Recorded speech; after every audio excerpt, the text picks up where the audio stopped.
part 2 of the big 3, shelter and pack. On to the sleeping system, which is the big number 3 in the big 3. And the first thing is a DuPont Tyvek ground sheet, which really doesn't need much explanation.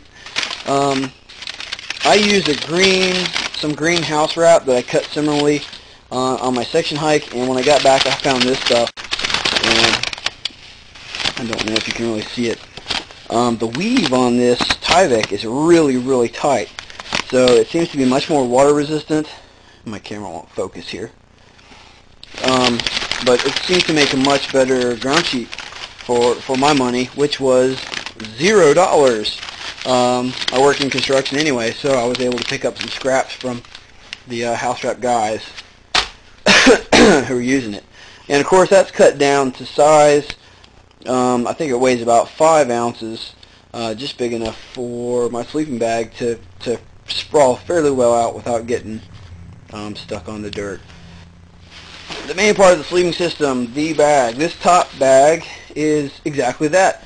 It's a top bag from Jacks or Better. It's a quilt, and it's another one of my prized possessions. This is going to be my 3-season summer bag, however you want to call that. It weighs just about a pound, maybe a bit over because I got a long, mostly because I need it for use on the ground, and the extra length lets you sort of mummy bag up over your head. It's about a 40 to 45 degree temp rating, and here is the bag that got me through my whole trip. It's a Western Mountaineering Alpine Light. Gosh, what can I really say about this bag? It was expensive. I did feel the pain at the store when I bought it, but when I was on Albert Mountain somewhere in North Carolina, and then the temp plummeted into the single digits, it felt much less pain. As a matter of fact, I slept very cozy that night in just a pair of shorts and some socks and a t-shirt. And I got up to use the restroom and immediately started shivering at how cold it was. So very happy I got the bag I got. If you don't know about Western Mountaineering, if you're considering buying a bag, look them up. Try not to go into shock when you see the prices. I won't mention them here, just because, I mean, they're going to be so different depending on where you buy it. But top of the line, man, this bag, it worked really well for me.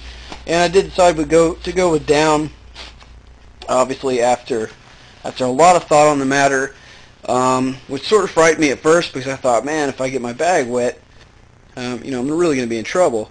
And then I thought, all the years I've been backpacking, when have I ever gotten my bag wet? And the answer was never, so I thought I'm going to go for it. And this bag weighs 2 pounds, maybe just an ounce or two over. If I recollect correctly, it's 2 pounds. I did use a compression sack, a waterproof steel nylon compression sack, which adds a little weight. I think this goes, I want to say 2 or 3 ounces, as opposed to 1 or less for just a regular stuff sack. And this also got my puffy jacket for a pillow at night, completing the sleep system. Sleeping bags are going to be a real personal choice. It took me a long time to pick this bag out of a lot of choices, so I'm just going to say a big thumbs up, big thumbs up for the Western Mountaineering Alpine Light. Synthetic versus down, that's a decision each person is going to have to make for themselves. If you're confident in your ability to keep your bag dry, I would say go with down. If there's any doubt in your mind, I would say go synthetic. It has more ability to keep its thermal dynamics when it's wet than down does. Down basically is going to be useless when it's wet. It's going to be super hard to dry, and it's going to be pretty heavy. So it's basically going to suck, if not kill you, if you get it wet. That being said, here's the bed. It's the Thermarest Ridge Rest. I think it weighs about 8 ounces. If I'm correct, it's a 3/4, cut a little bit off there. Actually, that was part of the project. But every now and then I'll use this if I'm just on a real ultralight weekend.